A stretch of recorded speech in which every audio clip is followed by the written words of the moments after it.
Meet Carl Sandburg.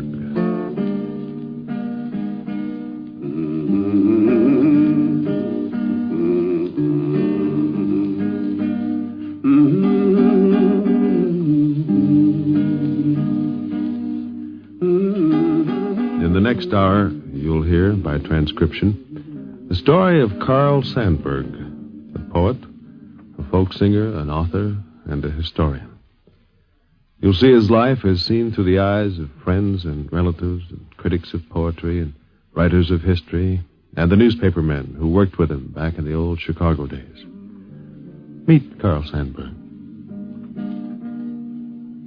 Way down up on the Wabash, such land was never known. If Adam had passed over it, the soil he'd surely own.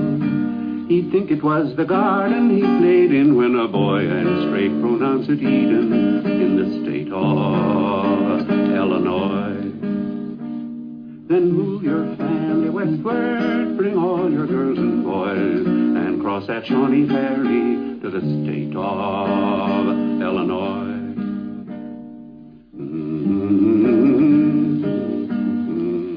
I'm Dave Garraway, and like many another person in this radio business, I go home after a day's work and sit down and relax, and often with a book of poems in my hand. My taste in poetry is personal, of course. Almost everybody's is, I guess. And mine is one with a very few standards, necessary standards at least. One thing, though, I love to understand the poet or the poem I'm reading. I want to read from one line to the next without having to go drag down the French dictionary or pull out Bulfinch's mythology. And another feeling I have for the kind of poetry I like is, well, virility is a good word, I guess. I like poets who make a sound, who boom and bang and write of things on the ground and high up in the sky, but out loud. And Carl Sandburg embodies both of these qualities for me, and he has indeed a third. He talks of the American scene and in the American idiom, and I like that. In fact, I think he could talk no other way. He's lived and worked all of his life in our cities and farms and the villages and the plains of America. He's become very much the genuine national voice in the realm of poetry. And if you were out on a search, it might be hard to find more than just a handful of people who've not been exposed to Carl Sandburg's personality, to his manners, and especially to that great booming voice of his. The last time I saw Carl Sandburg... Harvey Bright, writer and critic. Was just a few weeks ago at the National Book Award. I saw him. He greeted me. He took a cigar out, spliced it in half with the accuracy and competence and professionalism of a butcher cutting away the tail of a steak, put one half of it in his pocket, smoked the other half. We talked for a while, and we reminisced about past meetings. We also reminisced about the Nobel Prize, and we got on to the fact that Hemingway had singled Mr. Sandburg out as somebody who should have won the Nobel Prize. And Mr. Sandburg, in answering my question about how he felt about that singling out, went like this. Harvey Bright, I want to tell you that sometime 30 years from now, when the bright boys are sitting around, one boy will say, did Carl Sandburg ever win the Nobel Prize? And another bright boy will say, yes, Ernest Hemingway gave it to him in 1954. Besides his voice and his looks, Sandburg's trademark, of course, is free verse. Quite probably the man never rhymed more than a dozen lines in his life. The first critic of note to recognize these talents was Harry Hansen. Back in the 20s, Hansen wrote Midwest Portraits, and the first chapter was about Sandburg. I think of Carl as a very straightforward writer in poetry. Harry Hansen. the sort of writer that all of us can understand. When Carl's poetry first appeared, many people said they didn't understand it, but that was because he had broken with the old rhythms. And he had new ways of saying things, but he always said something. If he wrote about steel mills, he wrote about steel mills. If he wrote about the smoke that went through the atmosphere from the steel mills, it was smoke. That smoke may have inspired thoughts, sentiments, ideas, but you could grasp it, and I could grasp it, and it wasn't loose and abstract. Carl has no sympathy for the abstract. A year or so ago, there was a large dinner of the Poetry Society of America in New York. It was given in Carl's honor, and Carl spoke there. And among other things, Carl read his poem, Abracadabra, which makes fun of the modern abstract poetry. Seated in front of Carl were many poets who wrote abstractions, who wrote the modern poetry. They were amused, they were genial and friendly. They understood Carl. They understood that Carl was not in their camp, that he didn't understand and wouldn't attempt to understand what they were trying to write, and that he was talking for poetry that you and I can understand without having to go to the author and ask for a glossary. Hill blue among the leaves in summer, hill blue among the branches in winter, light sea blue at the sand beaches in winter, deep sea blue in the deep, deep waters, prairie blue, mountain blue. Who can pick a pocket full of these blues, a handkerchief of these blues, and go walking, talking, walking, as though God gave them a lot of loose change for spending money to throw at the birds, to flip into the tin cups of blind men? In the years just before the First World War, Chicago was a center of literary renaissance in the Midwest, in fact, all over the country. It was there that so many great people came into flower, like Edgar Lee Masters, you remember the Spoon River Anthology, and Vachel Lindsay, and Sherwood Anderson, and Burton Rasco, and Ben Hecht, and a great many others. They got there, and they worked and felt free, and they wrote. And it was in Chicago that Sandburg got his start, too. He was rooted in a strong liberal and labor tradition, but still you have to eat, you know. And he took what job he could get. I was the associate editor of the A.W. Shaw Company, business publications. Carroll Murphy, Chicago editor. I hired Carl along in 1913, as I remember. He was one of many young editors I put on, and I usually paid them the fabulous salary of somewhere around $100 to $125 a month. I sent Carl out on an assignment to interview some of the leaders in the safety movement, which was a new thing at that time. And he came back with a short story, which I planned to use in Factory Magazine. And as I studied that story, it was typical of Carl. He had written it beautifully. It brought tears to your eyes. You were sorry for this workman who had broken the rules and stuck his hand into a clipping machine and lost some fingers. But the story also made you feel hot under the collar against the management, as if it were their fault, as if the men above him not only were not sorry, but were maybe just a little bit pleased that this guy had got what was coming to him for his carelessness. And in going over the story with Carl and trying to modify it so that it would fit into the magazine and its policies, I said, listen, Carl, you always take a crack at the businessman in your stories. You're always on the laborer's side. Now, the businessman is our bread and butter.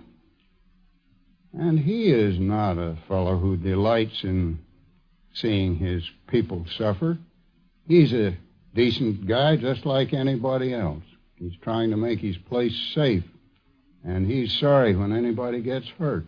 And we have to keep him happy, and we have to remember that he is our bread and butter, and our job is to help him with new and safer methods. Now, I don't remember how Carl took that, but he was a little stubborn, and the chances are that he tossed back his Abraham Lincoln-like cowlick and stuck out his stubborn Swedish lips and gave me some little wisecrack. And I had had this problem all the time with him. So I said, now look, Carl, you write beautifully.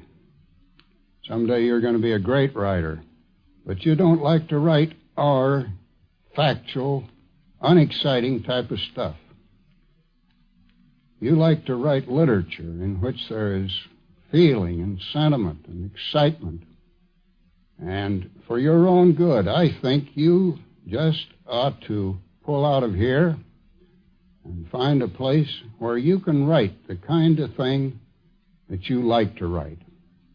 And he did. And we often met afterwards and laughed about it. Carl hasn't changed.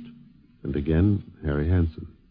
Carl is essentially the same man he was in Chicago when he had a very little job and had to play the guitar to make a living, sing folk songs, and write poems and get an occasional little piece of money from Poetry magazine. Carl hasn't changed, even though the White House calls him up and he confers with people in the government. Carl hasn't changed much in the houses that he has lived in. He lives in a little better house now than he did originally, yes. It still is quite modest. He still has land on which goats are being raised, and the goats are being raised for a purpose. They're saleable. They're a fine breed of goats.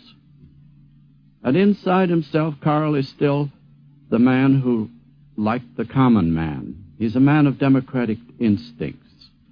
If you read his early poems, you'll find there a certain contempt for the men who exploit others. But those men for whom Carl has this contempt are largely abstractions. They represent certain types of exploitation. They're not real people. Huntington sleeps in a house 6 feet long. Huntington dreams of railroads he built and owned. Huntington dreams of 10,000 men saying, yes, sir. Blithery sleeps in a house 6 feet long.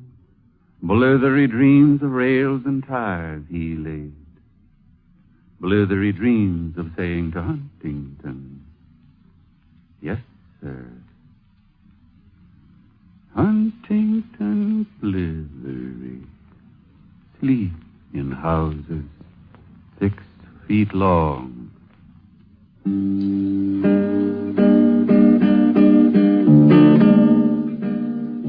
And in those days, there was an influential little magazine called Poetry, founded in Chicago by a wonderful lady named Harriet Monroe. It was influential in its contribution to the culture of our country, but it wasn't influenced very much by anything but what the straight-thinking, forward Miss Monroe liked herself, and she liked Carl Sandburg. And he contributed regularly, and what's more, this was rather rare in the case of Poetry magazine, he was paid for his contributions. But even then, the rewards of poetry are somewhat less than munificent, as I'm sure you know. And Sandburg needed a job. How he got that job is, I think, best told by the man who helped him get it. His name is Ben Hecht. He just wrote Child of the Century. It was a dull, rainy day of 1914 in the press room of the Chicago County Building when Sandburg was presented to his working colleagues of the various newspapers, or I should say Sandburg presented himself. The man who brought him in fell asleep before he got around to the formality of introductions. None of us paid much attention to Sandburg, but our rummy game was shortly interrupted by the awakening Jack Malloy, who suddenly announced we were to hear some of our guest poetry. I'd seen one previous poem by Sandburg in the little pocket newspaper Daybook on which he was then working, and poetry reading was no novelty in our press room. But to this day I remember Sandburg's voice as the finest I have ever heard, reading or talking. And in Sandburg's voice lived all his poetry. He started reluctantly, pulling from his pocket some notes he said he would be called Chicago when finished. He read, hog butcher for the world, tool maker, stacker of wheat, player with railroads, and the nation's freight handler, stormy, husky, brawling, city of big shoulders. It was a voice that made sounds fresh and clothed the simplest of sentences in mysteries. The next day I talked to my boss on the Chicago Daily News, managing editor Henry Justin Smith. I told him there was a reporter he ought to hire named Carl Sandburg. This is a man who can write poetry like Whitman, I told Smith.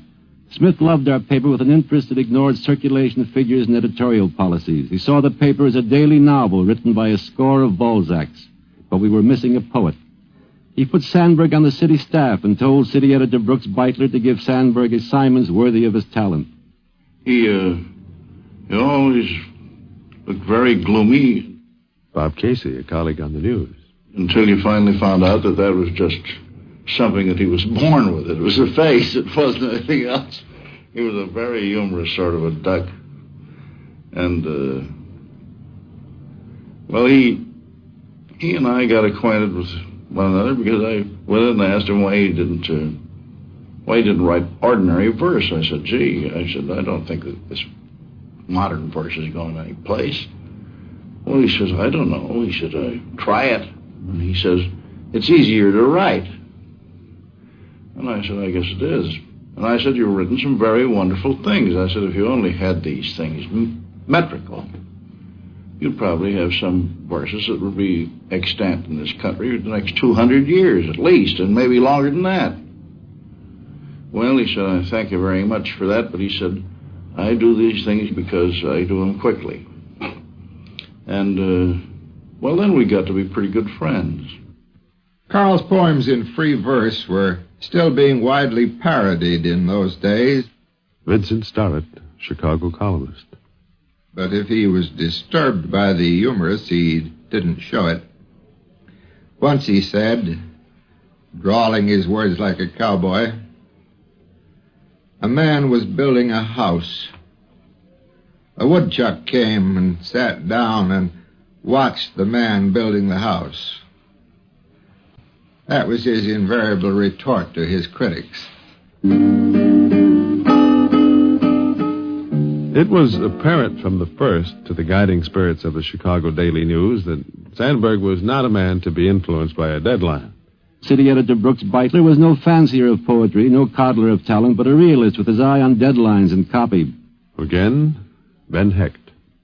Day after day, he watched Sandburg snowshoe to his desk, as we used to describe his walk, sit down and, like some sea squid, seemingly vanish into a cloud of mood. But Beitler finally used a suggestion of his staff to test Sandburg's merits as a newsman. He sent the poet to cover a labor convention in Minneapolis. It was quite a big union session, ending some days afterward in a completely unexpected manner with a real display of gun shooting. We waited for sweeping lyrical copy from Sandburg. The first day, nothing. The second day, still nothing. And the day of the shooting, not even an acknowledgement of the assignment. So Beitler ordered Sandburg to be called to Minneapolis. Within an hour, Beitler had Sandburg's reply. Dear boss, it read, can't leave now, everything too important and exciting. It was signed Carl. So they called Carl back from that convention, and they gave him a job where the deadline was something less of a menace. A job more fitting to him, a job where he could have more time to write. People did strange combinations of things at the Daily News in those days, but so many of them were really writers. Judith Waller, now of NBC. Carl did a little bit of everything, and principally he was a movie critic.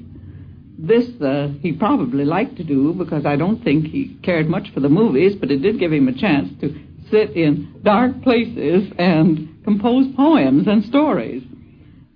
I remember a cold afternoon in late autumn when Carl and I walked for miles.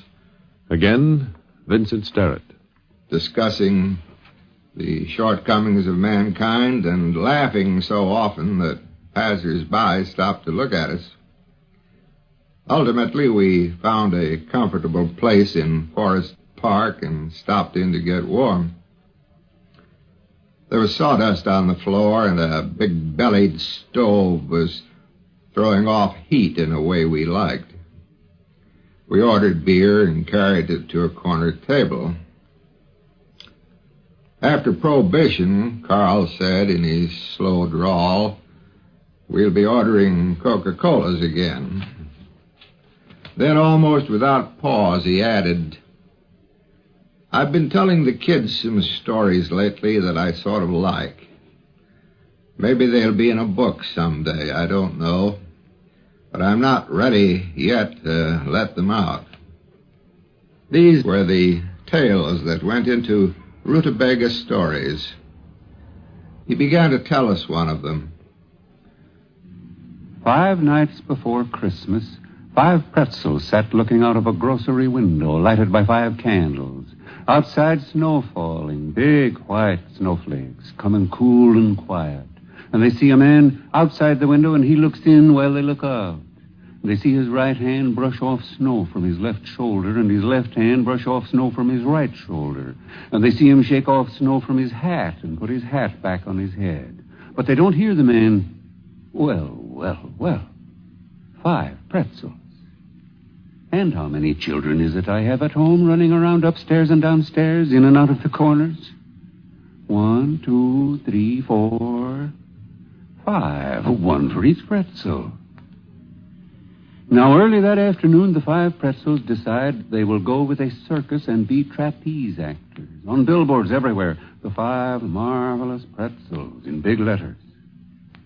And they run out of their dressing rooms in pink tights, bow to the audience and throw kisses. 1 kiss with the right hand and the other kiss with the left hand. And a man with a big musical megaphone, the 5 marvelous pretzels. Up in the air they go. 2 of them hang by their knees and throw the other 3 pretzels back and forth in the air, in the empty and circumambient air. So far, so good. Then they argue, fuss, dispute, wrangle. Which 2 shall hang by their knees and which 3 shall be thrown back and forth in the empty and circumambient air?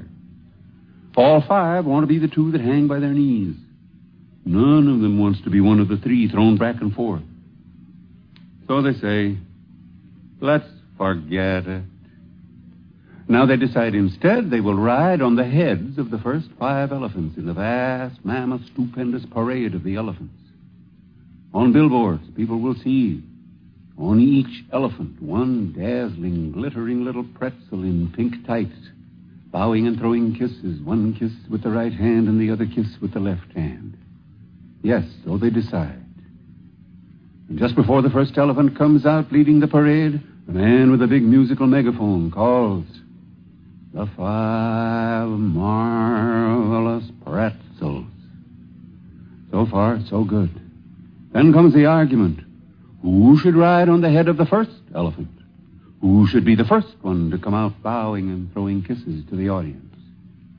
They argue, fuss, dispute, wrangle, and at last decide, whoever rides the first elephant today rides the last elephant tomorrow. Then they see the man outside, brushing snow off his right shoulder with his left hand, brushing snow off his left shoulder with his right hand, shaking snow off his hat and putting his hat back on his head. And the man walks into the store and comes out with the 5 pretzels in a paper sack and walks along the street in the falling snow. Big white snowflakes on his shoulders, on his hat. And does he know as he walks along in the falling snow what happened that afternoon and evening among the pretzels? No. Does he know he has in a paper sack the 5 marvelous pretzels? No. Does he know they decided to go with a circus and be trapeze actors and then change their minds? No.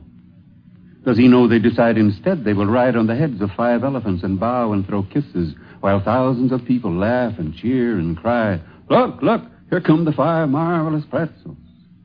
No. Then what does the man know about what the 5 pretzels want to be? Nothing. Absolutely nothing. which shows how ignorant some people are.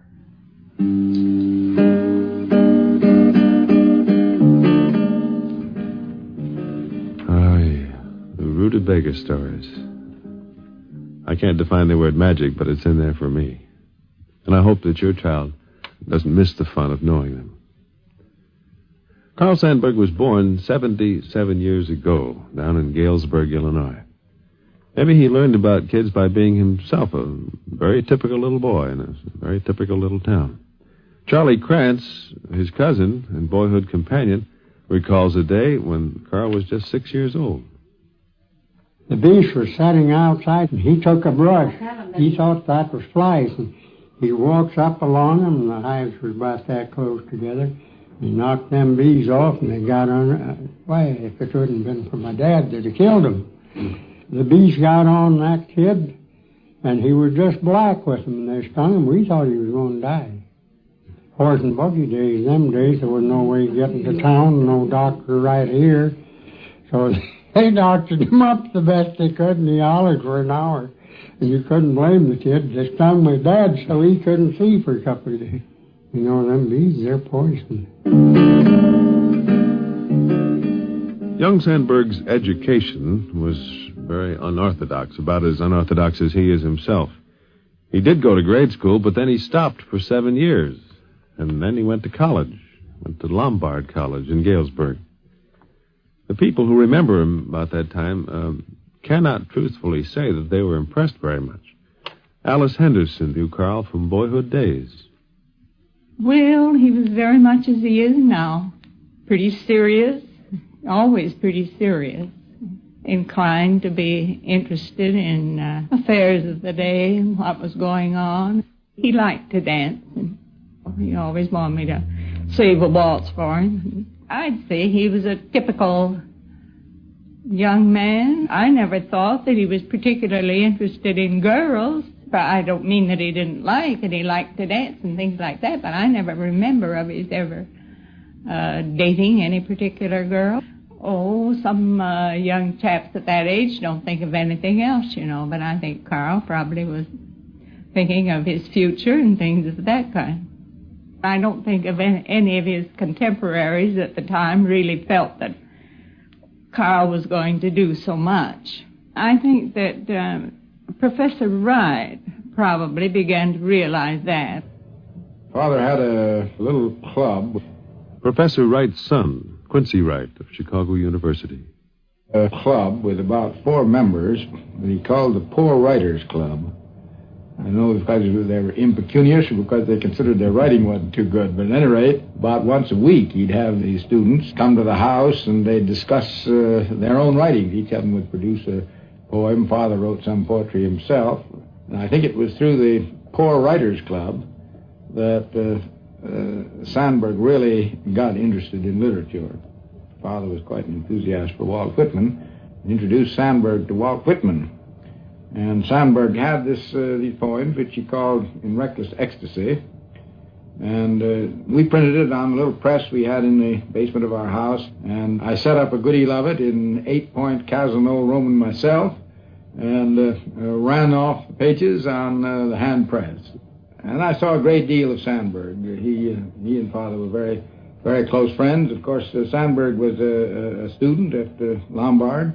He was a good basketball player, by the way. I remember he was a great basketball player on the Lombard basketball team. Later, after he left Lombard, and I think that was about 1902 or 3, he worked for a time in the fire department. And you see him sitting outside the fire department. He didn't have too much business in Galesburg. And he thought that was a good job because he could sit back and write poetry between fires. I read a good many of Carl's things. Again, Alice Henderson. But I don't remember that any of them impressed me very greatly at that time. I probably wasn't old enough or mature enough to appreciate them. I think I'm not old enough or mature enough to appreciate some of the things Carl writes now. I think some of the things are beautiful, just beautiful, but some of the things I think are beyond me. I don't have the understanding of them. I wonder sometimes what he meant by them. I have felt that I'd like to discuss them with him. But I haven't had the opportunity for one thing, and another thing, I don't think he likes to discuss them. At least he said he didn't like to have people ask him what he meant by this. He said, I'll tell you what he said. He said when he wrote, he knew and God knew, but now only God knew what he meant. We always sat here and read in the evening.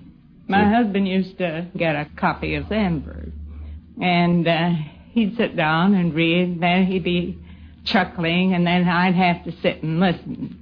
And he'd say, why, there's a lot in this, he'd say. You got to kind of study it out. But he said, my, isn't there a lot in that? And he just enjoyed it. Some people, well, I see that probably there was a bit of jealousy of a hometown boy to think that he had gone along so far ahead of them all. Other people admire him very much. In general, I think that I find more people admiring Carl Sandburg away from Galesburg than I do just around Galesburg. She's bounded by the Wabash, the Ohio, and the lakes. She's crawfish in the swampy lands, the milk sick and the shakes. But these are slight diversions, and take not from the joy of living in this garden land, the state of Illinois. Meet Carl Sandburg will continue after a little pause here for station identification.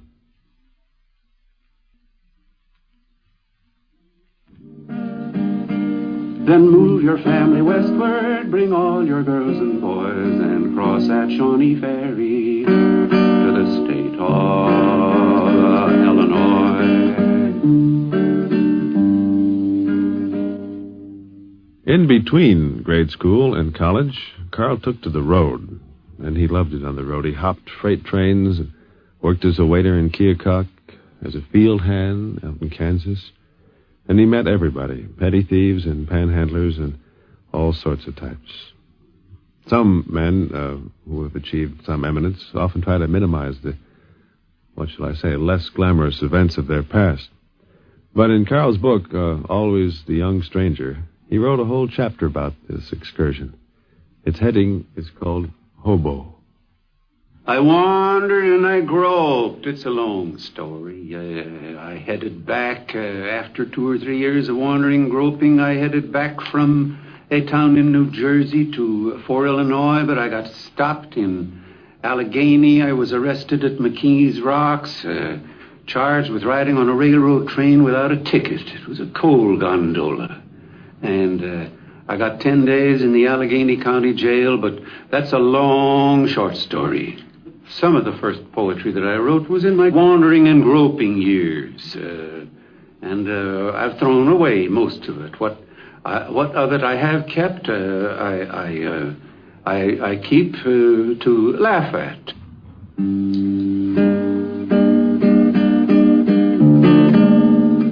And so the road finally led to Chicago. I've told you how he got started there, but for romantic interest, I better tell you that Sandburg fell in love twice in his life. As a boy, he fell in love first with Abraham Lincoln. And as a young man, he fell in love with Lillian Steichen. One day I was visiting my folks. Edward Steichen, the photographer. On their farm, 3 miles out of Menominee Falls, Wisconsin. My father had taken the buggy and driven into town. And my mother informed me that Lillian was coming home today. And while she was doing this, she was fussing with a huge ham in the oven, basting it carefully. And she says, Lillian is bringing a man with her. And then my father drove up the buggy, and Lillian got out. And the man with a dark bang hanging down over one eye, that bang which now looks like a big blob of snow on the top of a pine tree, And my father was scratching his head, and I knew perfectly well what he was saying to himself. And it was, my God, another artist in the family. And my mother was all in a dither. She thought that a poet would be something perfectly marvelous in the family. My sister rustled out in the kitchen to prove what a good little houseworker she was. And I don't believe there ever was a ham in all of history that had such a thorough basting. Well, a couple of months later, they were hitched, and I acquired a brother. Now began the pursuit of Lincoln. Sandburg rummaged through Chicago's bookstores, through the great wealth of myth and fact surrounding the 16th president. He used to visit all the old bookshops in search of the material that interested him. Vincent Sterrett. I can see him now as I saw him then. His gaunt frame bent over a 10-cent bin, his gray forelock falling into his eyes. Old Carl, we called him even then, 40 years ago, because of his gray hair. There was an old bookstore in Clark Street, over the river, that he used to visit looking for Lincoln material. Outside the door, there was a bin of old bound magazines, Harper's, Century's, Atlantic's, and so on, that contained a lot of Civil War stuff. They were quarter volume. The trough was a bit low, so Carl used to seat himself cross-legged on the sidewalk while he hunted through the old magazines for reminiscences of his hero. When he found one, he would rip out the relevant pages and take them inside. But, of course, he always paid for the whole book. There must be many people still living who remember the gray-haired poet sitting on the sidewalk in Clark Street looking for those old magazines, looking for Lincoln material for the great book that he was going to write. In those days, I was a collector of old books, first editions and rare books of every kind, and I managed to excite quite a number of the newspaper men in my hobby, but not Carl. He was never a convert to that sort of antiquarianism. He bought books copiously. He was a wonderful accumulator of books. But they were tools, not vanities, not something to boast about. They were things to read and study and understand. He didn't care a hoot in hell, he told me, for first editions as such. But he was a prodigious reader with a profound interest in history. Lincoln wrote a message to Congress in 1862 in December. He was proposing that Congress should enact a measure by which the slaves could be bought in the border slave states that had not seceded from the Union. It would make for goodwill. It would shorten the time of the war, he felt. And he wrote, "Fellow citizens, we cannot escape history. The fiery trial through which we pass will let us down in honor or dishonor to the latest generation. The dogmas of the quiet past are inadequate for the stormy present." Will that sentence go for today? The dogmas of the quiet past are inadequate for the stormy present. And he added, we must think anew, we must act anew, we must disenthrall ourselves.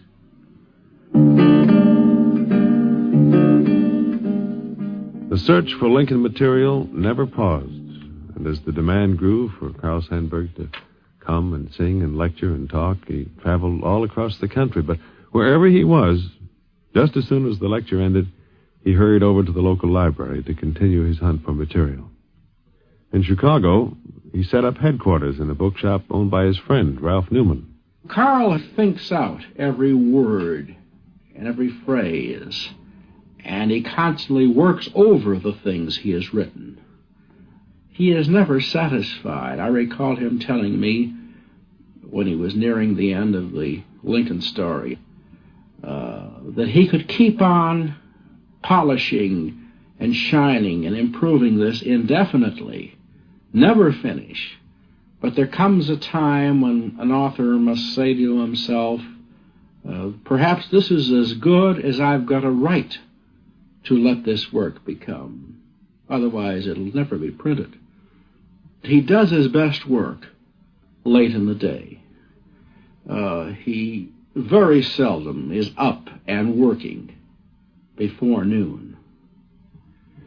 I don't think he does any writing until, perhaps the middle of the afternoon, and then works on as late as he feels like it, into the early hours of the morning. He smokes cigars, and he smokes any kind of cigar, as far as I can tell. He cuts the cigar in half, and then smokes each half down to the most minute butt. I don't think that there's any human being in the world who has ever smoked a cigar down to the minute dimension that Carl does. It's something almost imperceptible when he's through with it.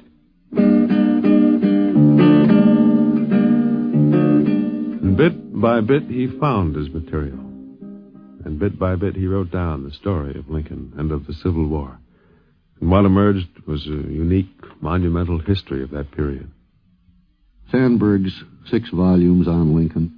Bruce Catton, historian and editor of the American Heritage. Taking him from his birth to the end of his life.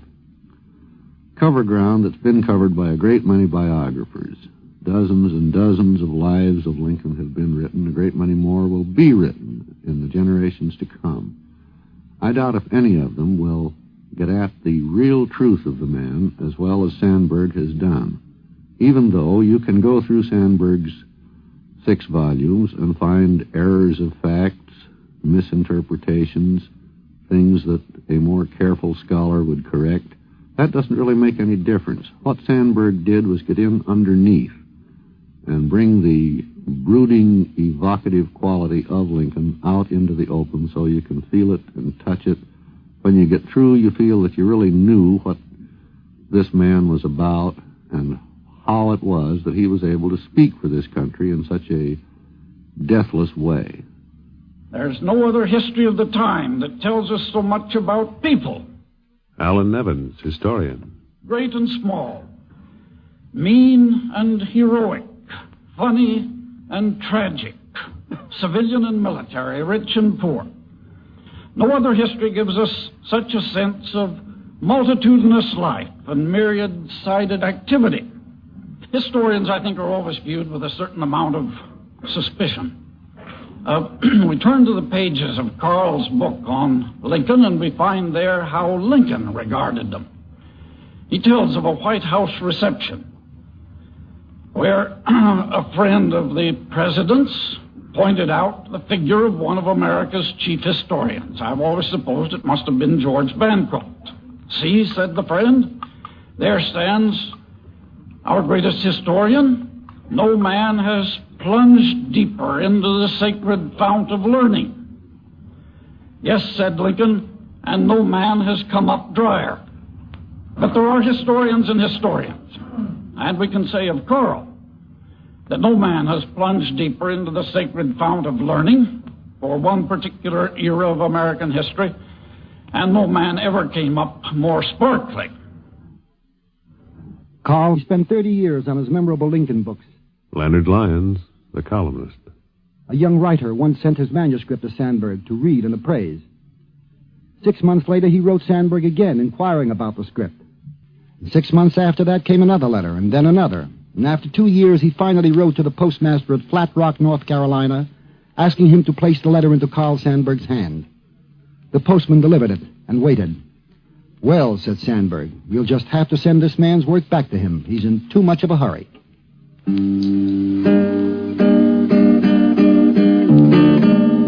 An appraisal now of the man Sandburg, poet, folk singer, author, historian. Carl Sandburg is one of the few living men. Adlai Stevenson. Whose work and whose life epitomize the American dream. In him is the restlessness of the seeker, the questioner, the explorer of far horizons, the hunger that is never satisfied. In him also is the resiliency of youthfulness, which wells from within and which no aging can destroy. The thing that is memorable about Carl Sandburg, William Saroyan, author and playwright, is a quality of boyishness.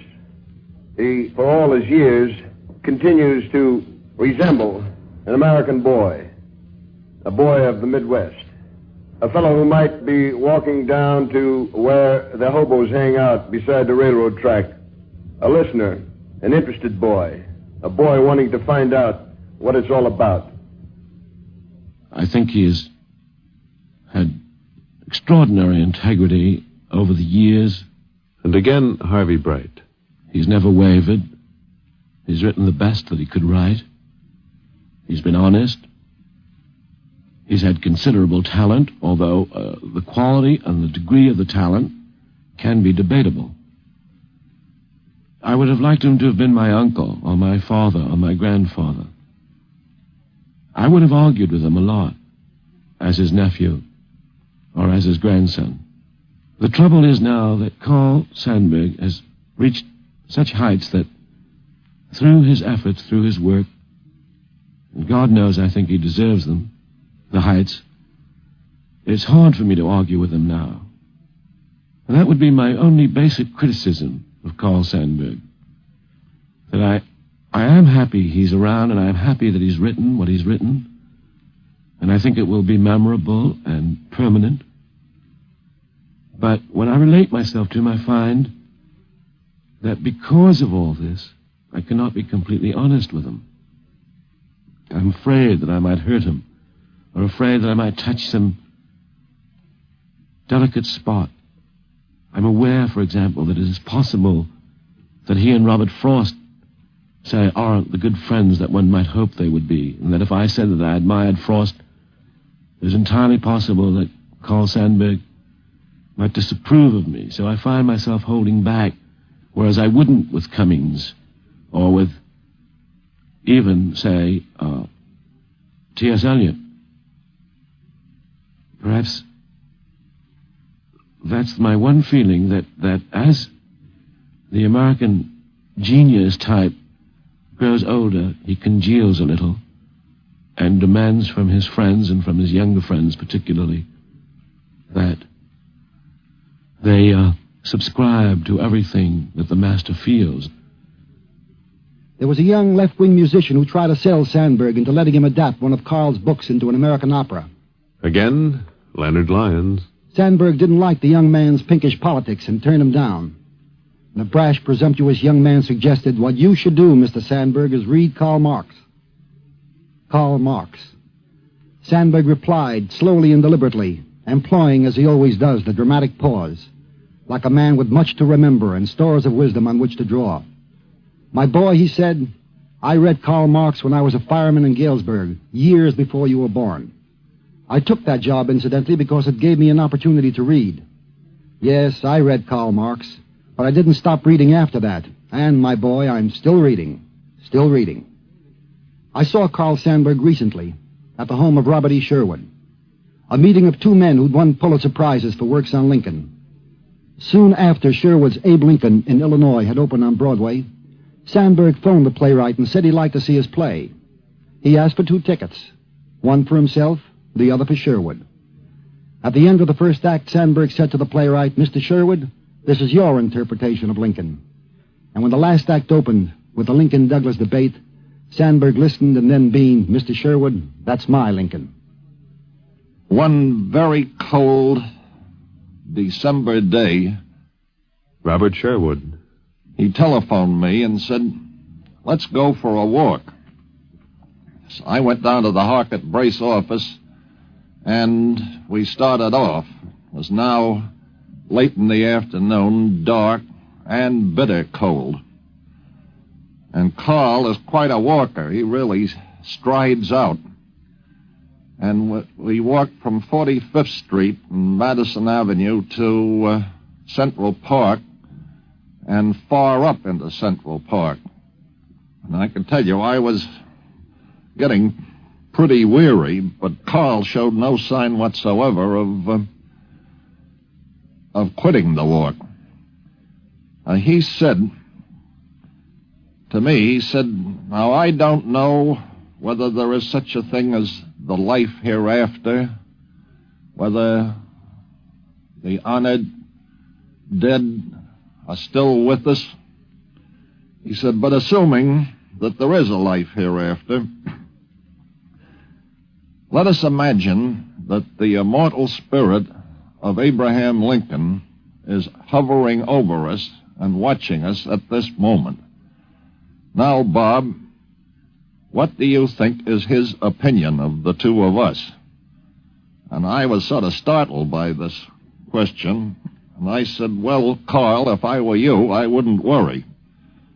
Then we walked on in silence, and finally I was so tired and so cold that I said, Carl, if the immortal spirit of Abraham Lincoln is hovering over us, what do you think he'd say to the proposition that we go someplace and have a drink? Well, Carl walked on in silence for several minutes. I thought he just was ignoring my question.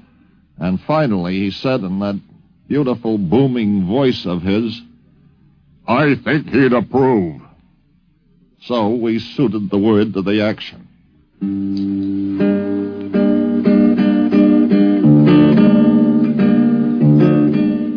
Sandburg has received many tributes, Pulitzer Prizes, degrees from many universities.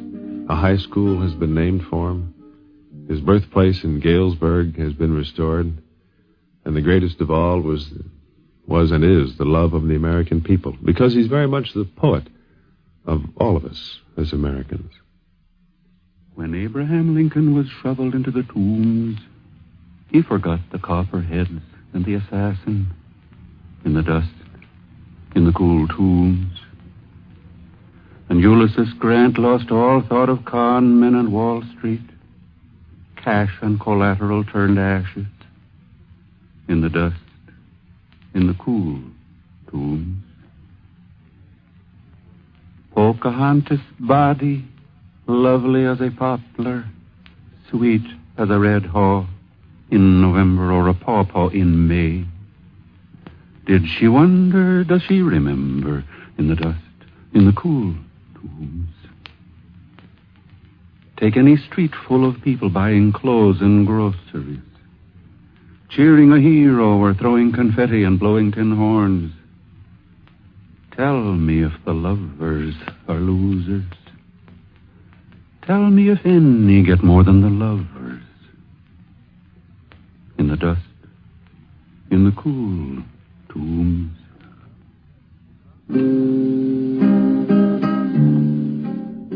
Well, that's the end of our story, except for one little remark I'd like to say. It's just that Sandburg is going to be remembered, I believe, when we are, all of us, in the dust, in the cool tombs. Ezekiel weep, Ezekiel mourn, flesh come a-creeping off Ezekiel bones. Church, I know you're gonna miss me when I'm gone. When I'm gone, gone, gone. When I'm gone, come no more. Church, I know you're gonna miss me when I'm gone. You've been listening to Meet Carl Sandburg, the story of the Midwest poet as told by many of the people who knew him. This is Dave Garrow speaking. Our program was transcribed. It was an NBC News production. This is the NBC Radio Network.